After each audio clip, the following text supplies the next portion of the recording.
अस्सलाम वालेकुम। अस्सलाम वालेकुम। दुरूद शरीफ पढ़ें।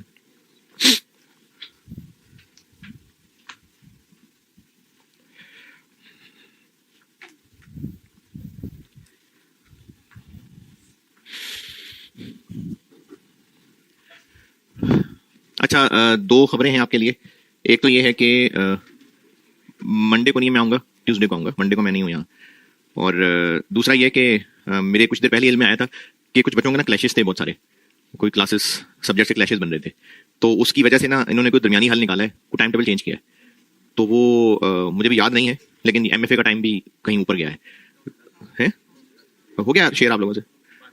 अच्छा अच्छा अच्छा, हाँ तो वो फिर आप देख लीजिएगा, क्योंकि अभी तक तो जितने क्लैशेस सामने आए थे तो वो आप सब लोगों को जस्ट करने के लिए जो शक्ल बन सकती थी ना वो बनाई है फिर। तो इसलिए आप लोग पता कर लीजिएगा ताकि और भी किसी का कोई क्लैश है तो वो सामने आ जाए, लेकिन कोशिश यही की हुई है कि अब ये बेस्ट पॉसिबल हो। तो वो एडजस्ट कर दी है बहुत सारी चीजें, तो एमएफए का टाइम चेंज है, एफआर 2 का चेंज, सबका चेंज है इनफैक्ट।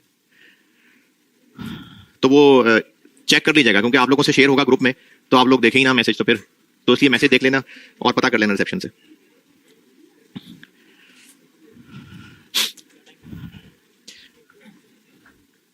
एमएफए का पक्की बात है 9 से 10, 9 से 10 ही है फिर। हाँ, एमएफए का 9 से 10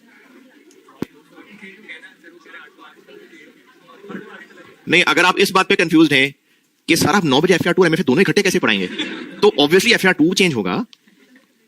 एफआर 2 पौने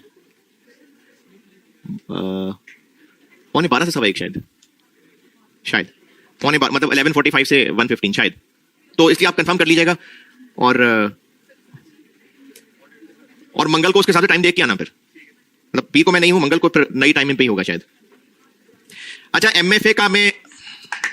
एमएफए का प्रॉपर कोर्स और उसका प्लान सारा, वो मुझे क्लास के बाहर किसी बच्चे ने पूछा था बुक कौन सी लेनी है, तो वो मैं आपको इंशाल्लाह गाइड करूंगा सारा मंगल को। पैक की जो नई प्रिंटिंग में जानी है, मतलब लास्ट टाइम मैंने अपने नोट्स अलग से दिए थे, तो एग्जिस्टिंग वाली पैक की बुक नहीं, वो नई प्रिंटिंग में चली गई होगी शायद, वो लेनी होगी। ठीक है, अगर किसी ने एग्जिस्टिंग, मैं फिर भी जो बच्चे किताबें लेने पे समझते हैं कि नहीं किताब क्या खरीदनी है, तो जो न्यूमेरिकल पोर्शन है, खैर मंगल को बताऊंगा, अभी मैंने फिर बोलना शुरू कर दिया, मंगल को बोलूंगा। एमएफए की बातें मंगल को करूंगा। अभी मैं आपको ना, चूंकि एमएफए का पहला टॉपिक मैंने डिसीजन मेकिंग शुरू कराना है, क्योंकि अभी तो आप करके आए हैं सारा, तो मैंने चूंकि डिसीजन मेकिंग शुरू करनी है, तो आज ना मैं आपको कुछ बहुत जरूरी चीजें डिसीजन मेकिंग की, जहां से मैंने आगे फिर बिल्डिंग खड़ी करनी है, वो कुछ चीजें मैं आपको रिवाइज करके दे रहा हूं। तो आपने अगर हेडिंग देनी भी है, तो मैं इस वक्त शॉर्ट टर्म डिसीजन मेकिंग का एक छोटा सा रिकैप, अभी ऑफिशियली एमएफए शुरू नहीं किया मैंने, शॉर्ट टर्म डिसीजन मेकिंग का एक छोटा सा रिकैप। को दो सवाल करते हैं, जो आपके अंदर टैलेंट है इस वक्त बहुत, तो वो अभी सामने आए, आप इन सवालों को सॉल्व कर दें। इसके एक रिकैप से कुछ बेसिक जरूरी बातें दोबारा कर दूंगा, लिख लीजिएगा, सारे बच्चे तो जरूरी नहीं मुझसे पढ़े हो, तो वो कुछ बेसिक पॉइंट्स लिखवा के, तो फिर मंगल से जब मैंने एमएफए का लॉन्ग टर्म डिसीजन मेकिंग शुरू करना है ना, तो मैंने यहां से फिर आगे काम बढ़ाना है। सवाल लिखें।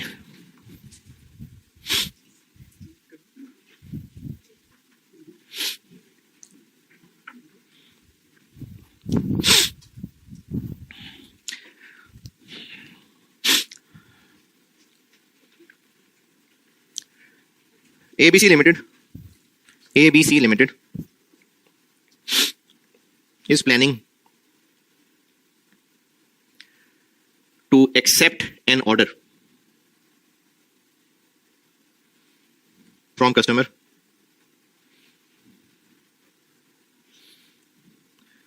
for supply of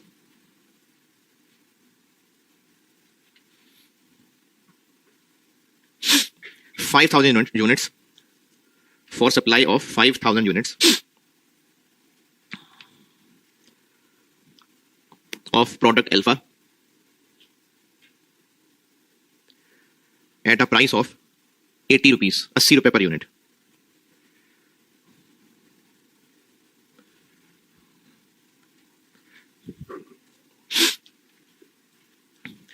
Following information is available in respect of this proposal.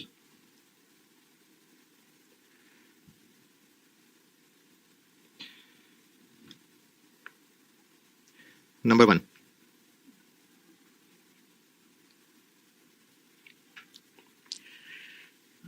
This order will take 5 months to complete. 5 months to complete.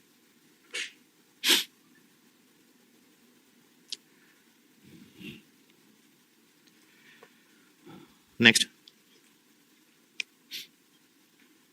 Production cost, variable production cost. Variable production cost.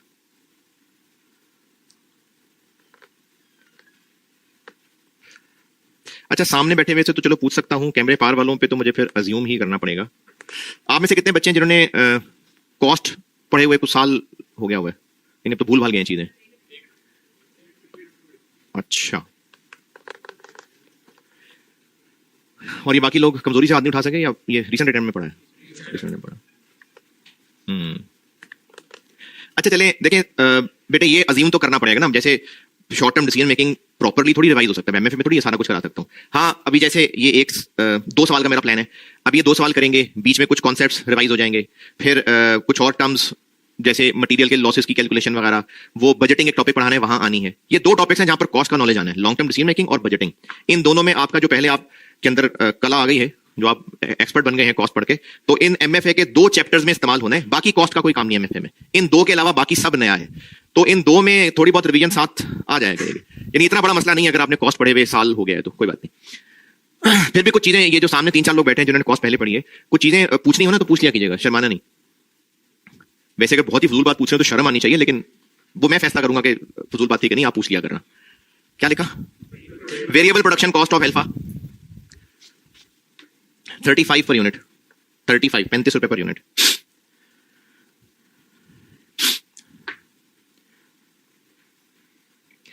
A special machine will be used for this production.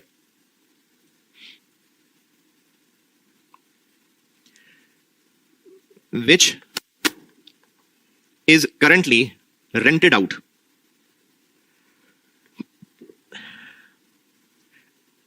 for 12,000 per month. यानी हमें एक machine चाहिए होगी इस काम के लिए, अभी है हमारे पास लेकिन फिलहाल किराए पे दी हुई है, तो वो हमने 12,000 पर मंथ किराए पे दी हुई है।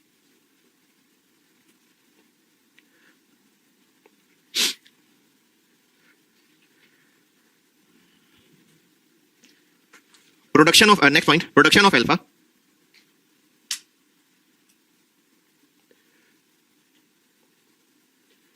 will affect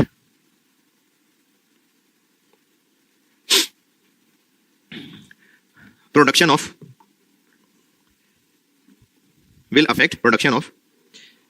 an existing product beta. हमारा एक और प्रोडक्ट है बीटा, अंग्रेजी दोबारा बता रहा हूं, production of alpha will affect production of an existing product beta, so that during these 5 months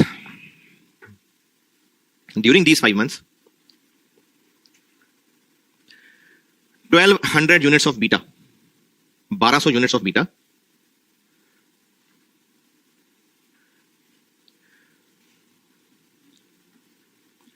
would not be produced. इसी पॉइंट में है contribution per unit of beta,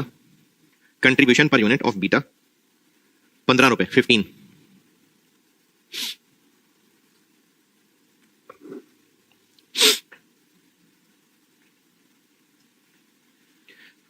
next point, 25%, next point है 25% of current production facilities, 25% of current production facilities will be used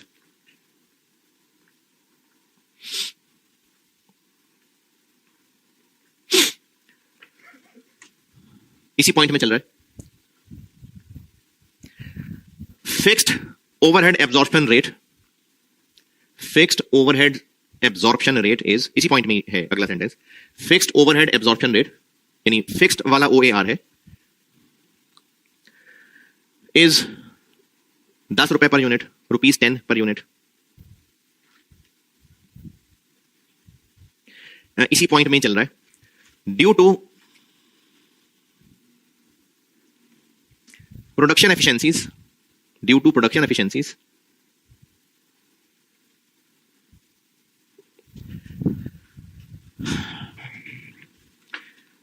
20,000 rupees, 20,000 रुपए will be saved in routine fixed overheads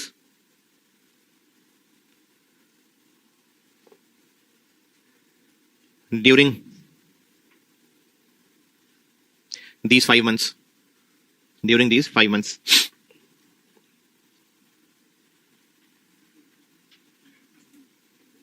Next point.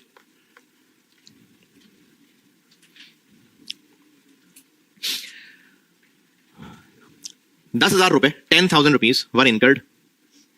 10,000 रुपए were incurred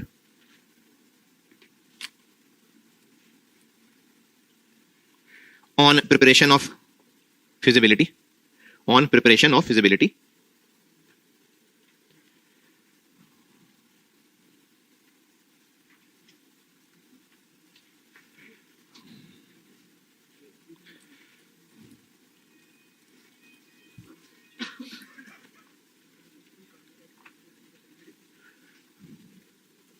इसी point में चल रहा है अगला sentence, ये वाला पॉइंट है.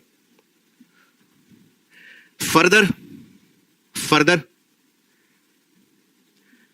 5,000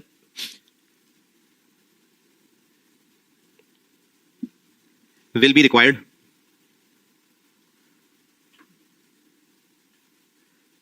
for some necessary research work if the order is accepted. If the order is accepted.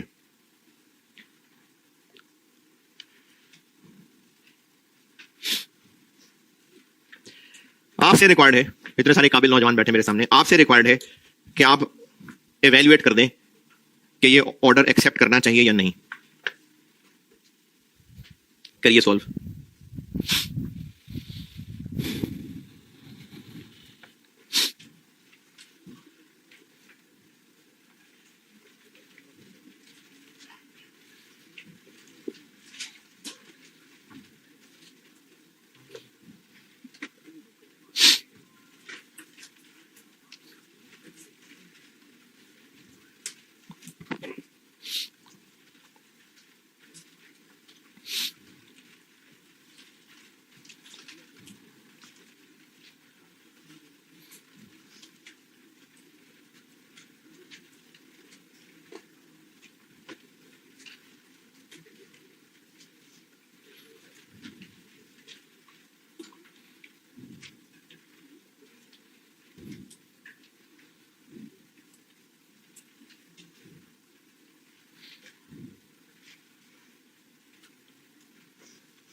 ये जो खुशो खुरम जिंदगी गुजार रहे हैं, सवाल कर चुके हैं, सवाल कर लिया.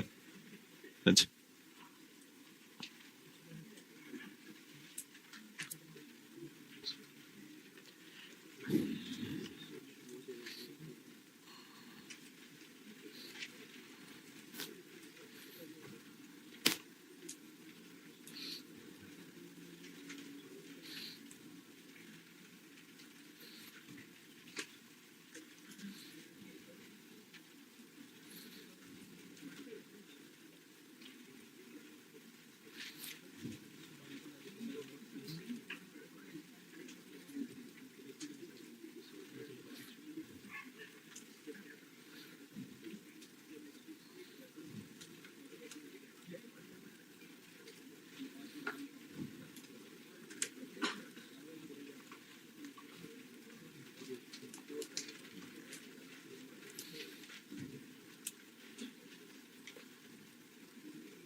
चलिए, मेरे ख्याल में अगर आता होगा तो कर लिया होगा अब तक।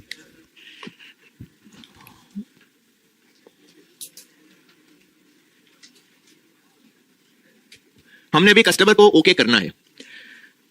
इवैल्यूएशन का तरीका यह है कि हम रेलिवेंट इनफ्लोज आउटफ्लोज लेंगे और अगर एंड रिजल्ट पॉजिटिव निकला तो हाँ है।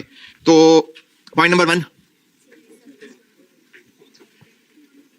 5 महीने लगेंगे। अच्छा ठीक है, आगे पॉइंट 2। अच्छा नहीं बल्कि पहले पैराग्राफ भी, हाँ पहला पैराग्राफ भी है। सेल होगी 80 into 5,000 4 lakh. Point number 2, variable production cost होगी इसकी 35 पर यूनिट। 35 इंटू 5,000 175। हमें इसके लिए एक मशीन चाहिए होगी जो है हमारी और हमने किराए पे दी हुई है। तो अब अगर हमने उस मशीन को यूज करना हुआ तो वो किराया कुर्बान करना पड़ेगा और वो 5 महीने के लिए कुर्बान करना पड़ेगा। 5 महीने इंटू 12,000 60,000। फिर इसके अलावा इन 5 महीनों के दौरान हो सकता है रिलेटेड हो सकता है हमारा ध्यान बढ़ जाए इसलिए ना कर सकें। बहरहाल एक प्रोडक्ट जो हम बना के बेचा करते थे वो 1200 यूनिट्स हम नहीं बना सकेंगे, तो उन पे जो कमाना था वो नहीं कमा सकेंगे। 1200 इंटू 15 रुपए 18,000।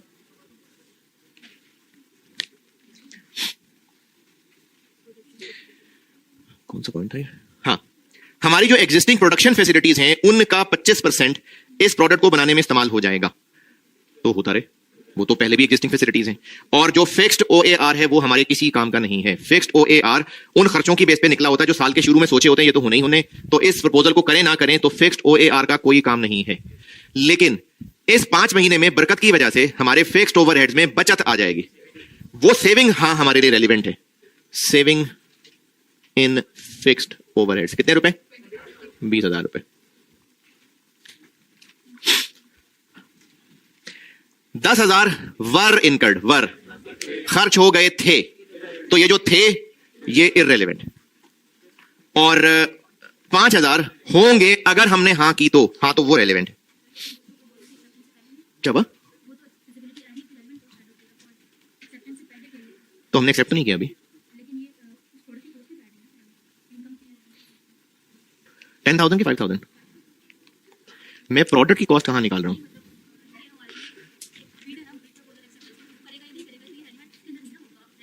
$10,000 खर्च हो चुका। कस्टमर हमें ऑफर दे चुका है, उसने कहा है मैं खरीदने को तैयार हूं। हमने हाँ बोलनी है कस्टमर को। तो अगर हमने हाँ बोल दी तो हमें फिर 5,000 और खर्च करके कुछ और डिटेल वर्किंग करनी पड़ेगी। तो वो 5,000 रेलेवेंट नहीं हुआ। क्यों नहीं है रेलेवेंट?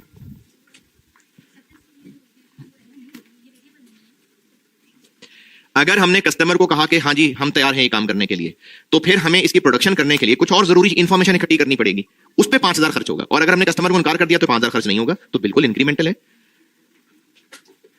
प्रपोजल की एक्सेप्टेंस से इसका क्या मतलब ऐसा निकल रहा है कि आपको लग रहा है कि रेलेवेंट नहीं है? जी बिल्कुल। अगर हमने इस 5,000 यूनिट्स बनाने के ऑर्डर को कस्टमर को हाँ कह दिया कि हम तैयार हैं, हम आपको बना के देंगे, तो ये 5,000 खर्च होगा या हो चुका है? होगा। और अगर हम कस्टमर से मादरत कर लेंगे तो फिर रेलेवेंट है ना। तो जो एडिशनल रिसर्च पे खर्चा होगा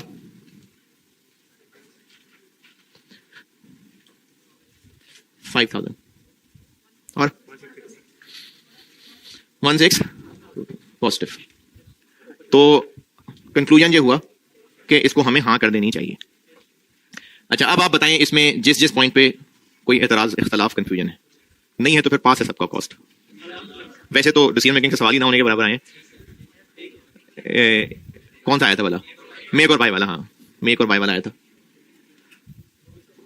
वो भी आसानी था। उसने, अच्छा किसी ने देखें सारी मेहनत कर ली होगी कि मेक और बाय का सवाल है, ऑप्टिमम प्रोडक्शन प्लान बना दिया होगा, उसे तो पूछा ही था कि खरीदना क्या है, तो ऑप्टिमम प्रोडक्शन प्लान के बाद परचेज प्लान भी बनाना था, परचेज प्लान पूछा था उसने। चलो खैर, हो गया ये चीज तो हो गया। इसमें बताएं कोई सवाल? अच्छा, अब जिन्होंने मुझसे पढ़ा हुआ है तो मैंने ना कुछ 4 सुनहरी असूल बताए थे, तो वही दोबारा बोल देता हूं। जिन्होंने नहीं पढ़ा हुआ वो जरूर लिख लेना है 4 बातें। 4 बातें इसके लिए बताने लगा हूं कि हम जब इस ऑप्शन को इवेल्युएट कर रहे हैं, हम ये फैसला करने लगे हैं कि इस प्रपोजल को हां करना है कि ना करना है। एक प्रपोजल को इवेल्युएट कर रहे हैं और उसके लिए ये फैसला करना है कि इनमें हमने कौन सी आइटम लिखनी है। तो लिखनी तो रेलेवेंट वाली है। रेलेवेंट है ये पहचानेंगे कैसे? उसके लिए ना आपको 4 रहनुमा असूल बता रहा हूं, उर्दू में बताऊंगा। अगर आपको अच्छी तरह पक्के याद है तो बेशक ना लिखना, क्यों इंक पेज जाया करते हैं, एनर्जी जाया करते हैं, आराम से चिल करके बैठे और लिखना चाहें तो बिल्कुल लिख ले। मैं 4 पॉइंट्स बता रहा हूं।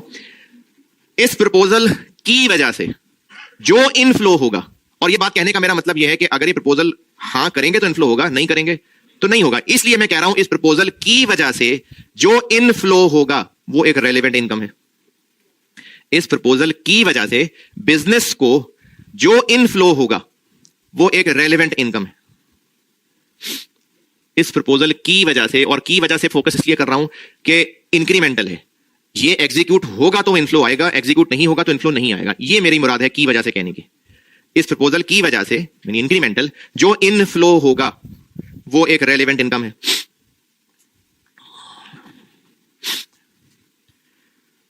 दूसरी बात, इस प्रपोजल की वजह से जो आउटफ्लो होगा, और अगेन की वजह से मेरी मुराद यह है कि इंक्रीमेंटल, यानी ये प्रपोजल एग्जीक्यूट होगा तो आउटफ्लो होगा, एग्जीक्यूट नहीं होगा तो आउटफ्लो नहीं होगा। ये मैं की वजह से कहना चाह रहा हूं, इंक्रीमेंटल। ये जो दोनों पॉइंट्स हैं इनका मतलब इंक्रीमेंटल है।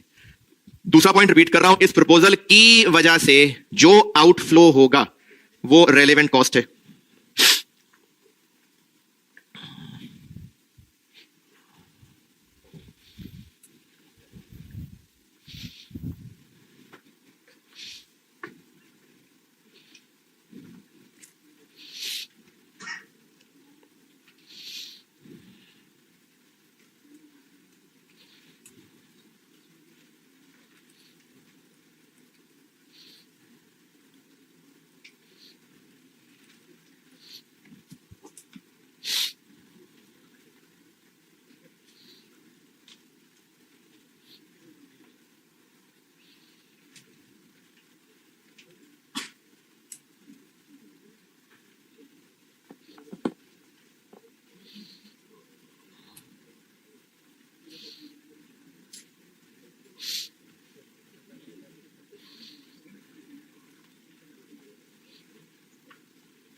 तीसरी बात, अच्छा ये जो पहली और दूसरी बात है ना, ये इंक्रीमेंटल है जो होगा। तीसरी चौथी बात है जो होना था और नहीं होगा। तीसरा पॉइंट ये है कि अगर ये प्रपोजल ना एग्जीक्यूट होता तो एक इनफ्लो होना था, इसकी वजह से अब वो जाया हो जाएगा। एक इनफ्लो होना था अगर ये प्रपोजल एग्जीक्यूट ना होता, लेकिन इसकी वजह से अब वो जाया हो जाएगा, तो वो एक रेलेवेंट कॉस्ट है जिसको अपॉर्चुनिटी कॉस्ट भी कहते हैं। एक इनफ्लो होना था अगर ये प्रपोजल एग्जीक्यूट ना होता, लेकिन इसके करने की वजह से वो जाया हो जाएगा इनफ्लो, तो वो एक रेलेवेंट कॉस्ट है। यानी ये दोनों किराया आना था, ये प्रपोजल ना होता तो आना था, पहले भी आ रहा था, अभी भी आना था, इसके करने की वजह से जाया होगा। अगर ये प्रपोजल ना होता तो हमने इस बीटा को बेच के कमाना था, इसकी वजह से जाया होगा, तो ये रेलेवेंट कॉस्ट है, अपॉर्चुनिटी कॉस्ट भी कहते हैं।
चौथी बात, एक आउटफ्लो होना था, यानी अगर ये प्रपोजल एग्जीक्यूट ना होता तो एक आउटफ्लो होना था, इस प्रपोजल की वजह से वो बच जाएगा, तो वो एक रेलेवेंट इनकम है।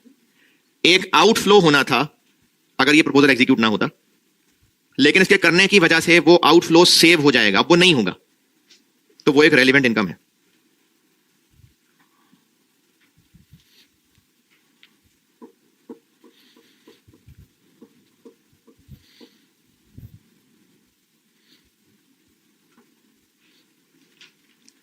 अच्छा, ये 4 टिप्स थी मेनली इस शक्ल के सवाल के लिए, यानी हम एक प्रपोजल को इवेल्युएट कर रहे हैं।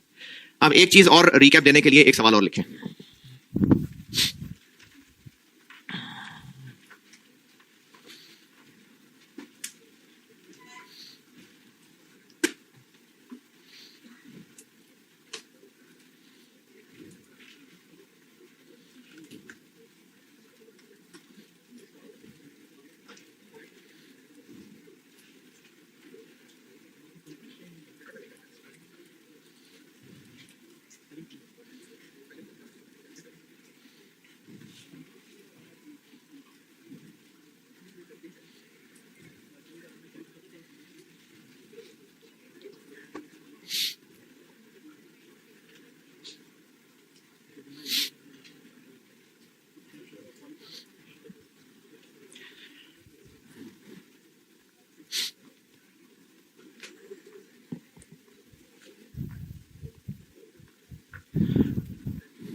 $15,000 units.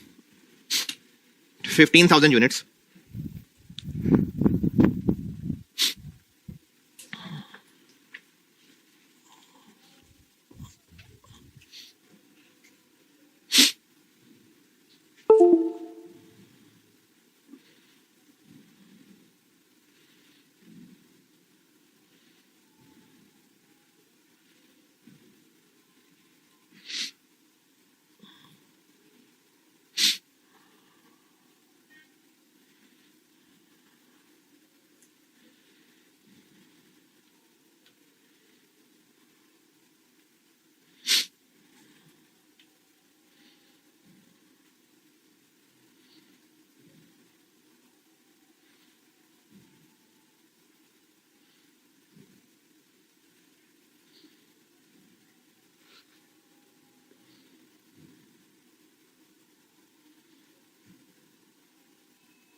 हाँ जी, क्या लिखा? 15,000 units of product A. 15,000 units of product A are produced every year, and following production costs are related. Following production costs are related.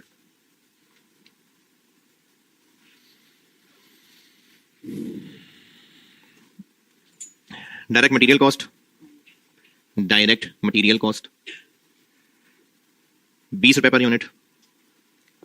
Direct labour cost 15 per unit, 15 रुपए.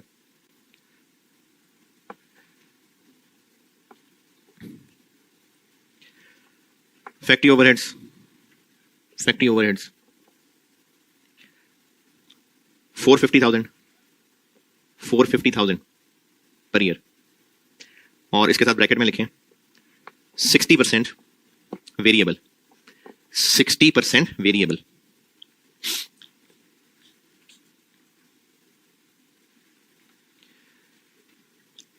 In addition to above overheads,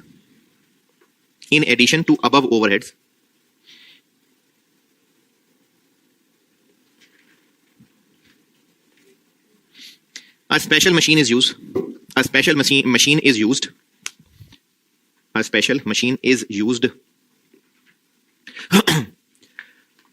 for production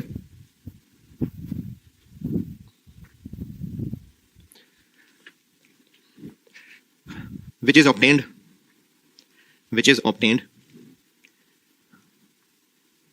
annually at a rent of 30,000 30,000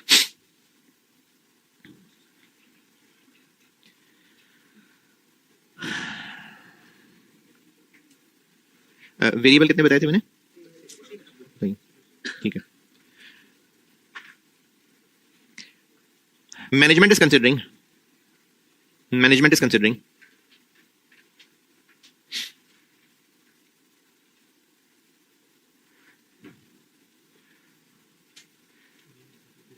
to shut down production for 1 year.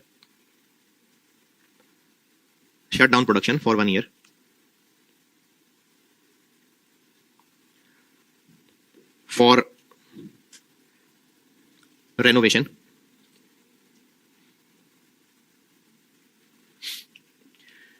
During this period,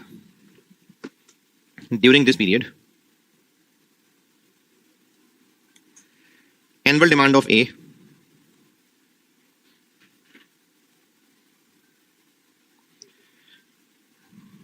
can be met by purchasing it from a supplier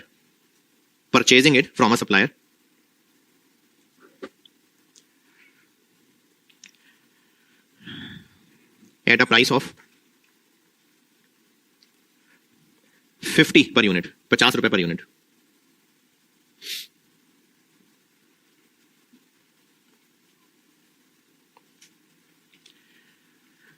Renovation cost will be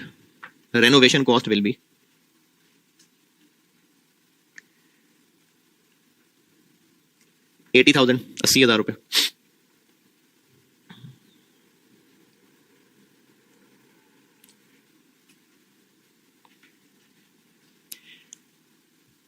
Since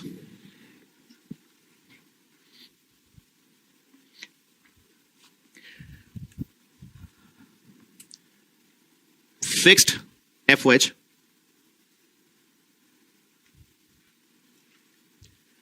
represents allocated overheads.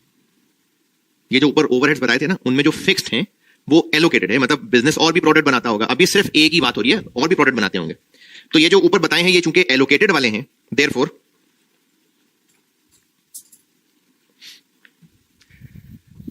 only 20% of fixed overheads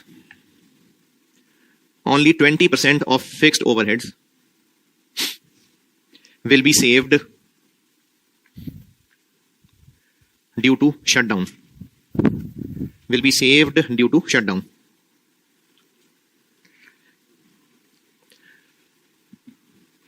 required है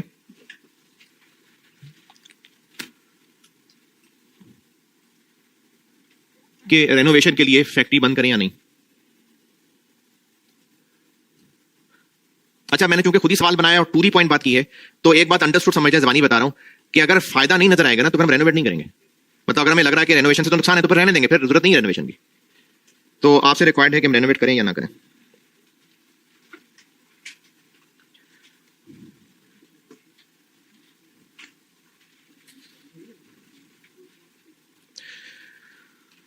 चले, homework required है क्योंकि इसके बाद फिर कुछ concluding बातें भी बताऊंगा ना, तो भी टाइम लगेगा.